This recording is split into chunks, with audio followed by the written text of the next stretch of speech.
Hello guys. तो कैसे हो आप सब? अच्छे ही होंगे। हम लोग साइंस का सेट 4 लेके आ चुके हैं। किसी ने सेट 1 टू सेट 3 नहीं देखा तो देख लेना जाके, क्योंकि बहुत इंपॉर्टेंट क्वेश्चंस है। और आरआरबी ग्रुप डी के लिए ये सीरीज़ फॉलो करते रहो और साइंस का कहीं से कुछ देखना नहीं पड़ेगा। यहीं से हर क्वेश्चन कॉमन आएगा देखना। तो हम लोग आज स्टार्ट कर रहे हैं सेट 4 का क्वेश्चन। और हाँ, अगर चैनल पे कोई नए हो तो please like share and subscribe करना। एंड कॉपी और पेन लेके बैठना, क्योंकि क्वेश्चन के अंदर हम लोग बहुत सारा इंपॉर्टेंट टॉपिक करा रहे हैं जो कि एग्ज़ाम पर्पस के लिए इम्पोर्टेंट है। और हम लोग आज स्टार्ट कर रहे हैं जो कि सेट 4। और सेट 4 का फर्स्ट क्वेश्चन है। हम लोग चलते हैं क्वेश्चन की तरफ। आज का फर्स्ट क्वेश्चन है, Japanese encephalitis spread by. Japanese encephalitis किससे स्प्रेड होता है? तो इसका करेक्ट आंसर होगा option D, which is mosquito. Mosquito के द्वारा जापानीज एनकेफेलाइटिस स्प्रेड होता है। एंड जापानीज एनकेफेलाइटिस जो स्प्रेड होता है उस स्पेसिस का नाम क्या है? उस स्पेसिस का नाम है क्यूलेक्स। याद रखना, क्यूलेक्स इज़ द स्पेसिस जिससे जापानीज एनकेफेलाइटिस स्प्रेड होता है। नेक्स्ट क्वेश्चन पे मूव करते हैं। हम लोग का नेक्स्ट क्वेश्चन है, the characteristics feature of virus. तो ऑप्शंस देखते हैं हम लोग का। It multiplies only on dead animals, it multiplies only on hosts, it lacks chlorophyll, it is made up fats, it is made up of fats. तो इसका correct answer होगा जो कि option 2, which is it's multiply only on host. अब चल रहे हैं हम लोग का थर्ड क्वेश्चन। थर्ड क्वेश्चन की तरफ चलते हैं जो कि आज का थर्ड क्वेश्चन है, Which of the following was the first antibiotic discovered by Alexander Fleming in 1928? तो ये याद रखना कि हम लोग के जो फास्ट एंटीबायोटिक डिस्कवर किया था अलेक्जेंडर फ्लेमिंग ने, एंड कब डिस्कवर किया था? 1928 को। याद रखना ये वाला। और हम लोग का फास्ट जो एंटीबायोटिक है डिस्कवर हुआ था वो है पेनिसिलिन। पेनिसिलिन जो है फास्ट एंटीबायोटिक है जो अलेक्जेंडर फ्लेमिंग ने डिस्कवर किया था। एंड कब डिस्कवर हुआ था? 1928 को। याद रखना। तो नेक्स्ट क्वेश्चन पे मूव करते हैं। हम लोग का नेक्स्ट क्वेश्चन है, how many bones does a new born human baby have? एक न्यू बॉर्न बेबी का बोन कितना होता है टोटल? तो हम लोगों को पता है एक एडल्ट का बोन होता है 206, लेकिन ये छोटे बच्चे का नहीं होता इतना, उनका थोड़ा ज़्यादा होता है, जो कि इसका करेक्ट आंसर होगा ऑप्शन ए 350। तो छोटे बेबी का इसका रेंज होता है जो कि 300 टू 350 तक होता है। तो 300 एंड 350 के अंदर सिर्फ 350 है, तो इसका करेक्ट आंसर होगा ऑप्शन ए, व्हिच इज़ 350।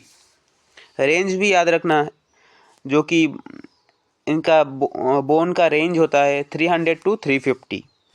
तो नेक्स्ट क्वेश्चन पे मूव करते हैं। हम लोग का नेक्स्ट क्वेश्चन है, an ant can see the object all around it due to the presence of. एक चींटी जो कि चारों साइड देख सकता है, उसका कारण क्या है? उसका कारण ये है कि उसके पास कॉम्पाउंड आई है। इसका करेक्ट आंसर होगा ऑप्शन 4, व्हिच इज कॉम्पाउंड आई। याद रखना। नेक्स्ट क्वेश्चन पे मूव करते हैं हम लोग।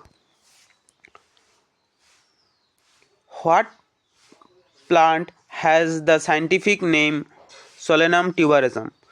तो कौन सा प्लांट को हम लोग कौन सा प्लांट का साइंटिफिक नेम है जो कि सोलेनम ट्यूबरसम? तो इसका करेक्ट आंसर होगा ऑप्शन है, व्हिच इज पोटैटो। और एक चीज़ याद रखना, टोमेटो का साइंटिफिक नेम होता है सोलेनम हाइकोपर्सियम। याद रखना, solanum lycopersicum is the scientific name of tomato. Next question पे मूव करते हैं हम लोग का नेक्स्ट क्वेश्चन है, which is the most common treatment of bacterial infection in human? Most common, अगर बैक्टीरियल इन्फेक्शन हो जाए तो हम लोग का फास्ट ट्रीटमेंट कौन सा देना चाहिए? इसका क्वेश्चन का आंसर होगा जो कि option 3, which is antibiotic. Antibiotic जो है फास्ट ट्रीटमेंट है जो भी कोई भी बैक्टीरियल इन्फेक्शन का, याद रखना। चलते हैं next question. A sudden fall in barometric reading indicates, मतलब एक बैरोमीटर का अगर सडन फॉल हो जाए, उसका मीटर पे सडन फॉल मिल जाए तो हम लोगों का क्या इंडिकेट करता है? तो याद रखना ये इसका करेक्ट आंसर होगा ऑप्शन 2 विच इज स्ट्रोम। स्ट्रोम आने वाला है इसीलिए सडन फॉल हो जाता है बैरोमेट्रिक का रीडिंग, याद रखना। नेक्स्ट क्वेश्चन पे मूव करते हैं। Which one of the following is an enzyme, इनमें से कौन सा एक एंजाइम है? तो इसका करेक्ट आंसर होगा व्हिच इज ट्रिप्सिन।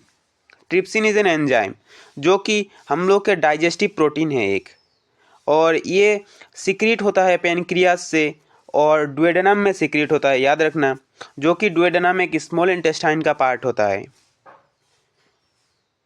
नोट करना है इस पॉइंट को, बहुत इंपॉर्टेंट है, जो कि जो ट्रिप्सिन है वो सिक्रीट करता है पेनक्रियास, एंड किस में सिक्रीट करता है? जो कि है डुओडेनम।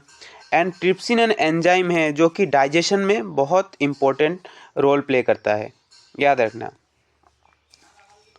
एंड यहाँ पे जो एक है इंसुलिन, इंसुलिन याद रखना, इसके कारण ही डायबिटीज़ मेलाइटस होता है, डायबिटीज़ के कारण इंसुलिन ही है, याद रखना, एक इम्पोर्टेंट पॉइंट है यहाँ पर। नेक्स्ट क्वेश्चन पे मूव करते हैं हम लोग।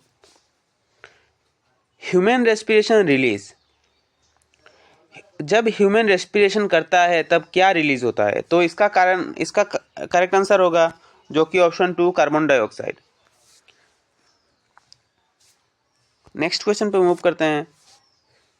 Among the following which is only snake that build a nest, कौन सा स्नेक है जो कि बिल्ड करता है एक नेस्ट? तो इसका करेक्ट आंसर होगा which is an option 4 king cobra. Next question हम लोग का है the longest cell in the human body, तो इसका करेक्ट आंसर होगा जो कि ऑप्शन सी और option 3 which is nerve cell. Nerve cell जो है लॉन्गेस्ट सेल है। और एक चीज़, हम लोग का लार्जेस्ट सेल कौन सा होगा? लॉन्गेस्ट सेल तो पता चल गया कि नर्व सेल है, लेकिन लार्जेस्ट सेल कौन सा है? लार्जेस्ट सेल है जो कि हम लोगों का ओवम, फीमेल ओवम, याद रखना, फीमेल का ओवम जो है लार्जेस्ट सेल है। एंड यहाँ पे आरबीसी, आरबीसी का और एक नाम क्या होता है? याद रखना, आरबीसी का और एक नाम होता है इरिथ्रोसाइट, एंड डब्ल्यूबीसी का और एक नाम होता है ल्यूकोसाइट, याद रखना ये भी, ये दोनों पॉइंट भी याद रखना। आरबीसी का और एक नाम होता है इरिथ्रोसाइट एंड डब्ल्यूबीसी का और एक नाम होता है ल्यूकोसाइट। एंड डब्ल्यूबीसी का बहुत सारा पार्ट होता है जो कि आगे जाके हम लोग क्लास में देखेंगे और क्वेश्चन भी आएगा हम लोग के नेक्स्ट क्लास पे। तो चलते हैं हम लोग का next question. Anaemic condition is due to, anaemic condition मतलब एनीमिया, एनीमिया एक डिजीज होता है जो कि किसके कारण होता है? इसका कारण है जो कि डेफिशिएंसी ऑफ आरबीसी, आरबीसी के कमने के कारण एनीमिया होता है।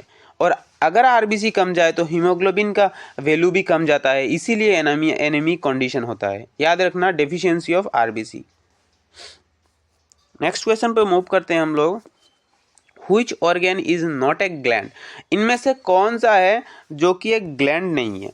इन ऑर्गन में से कौन सा है जो कि एक ग्लैंड नहीं है? तो इसका करेक्ट आंसर होगा which is an option 4 gall bladder. Gall bladder एक पाउच लाइक स्ट्रक्चर होता है जो कि लीवर के अंडर पाया जाता है। एंड ये जो है इसमें बाइल स्टोर होता है, और बाइल कौन रिलीज करता है ये भी याद रखना, लीवर बाइल रिलीज करता है। एंड बाइल रिलीज करता है लीवर, एंड गॉल ब्लैडर जो है वही उसी बाइल को स्टोर करके रखता है, याद रखना, जो कि इसका करेक्ट आंसर होगा गॉल ब्लैडर, जो कि एक ग्लैंड नहीं है। नेक्स्ट क्वेश्चन पे मूव करते हैं हम लोग। Which one of the following disease is caused by the bite of mad dog, इनमें से कौन सा डिजीज होता है जो कि पागल कुत्ते के काटने के कारण? तो हम लोग को पता है रेबीज जो है, रेबीज एक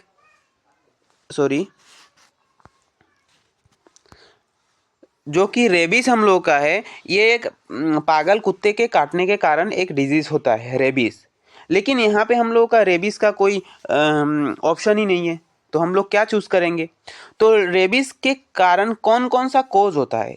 इसके कारण जो हाइड्रोफोबिया है उसका कोज होता है, याद रखना। हाइड्रोफोबिया है जो रेबीज के कारण होता है। और हाइड्रोफोबिया है क्या?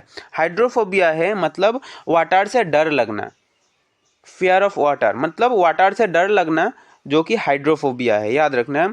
और मैड डॉग के काटने से कौन सा रोग होता है, इसका डिजीज कौन सा होता है? इसका करेक्ट आंसर होगा रेबीज। और रेबीज के कारण ही, रेबीज का ही कॉज एक है हाइड्रोफोबिया, याद रखना। तो नेक्स्ट क्वेश्चन पे हम लोग मूव करते हैं।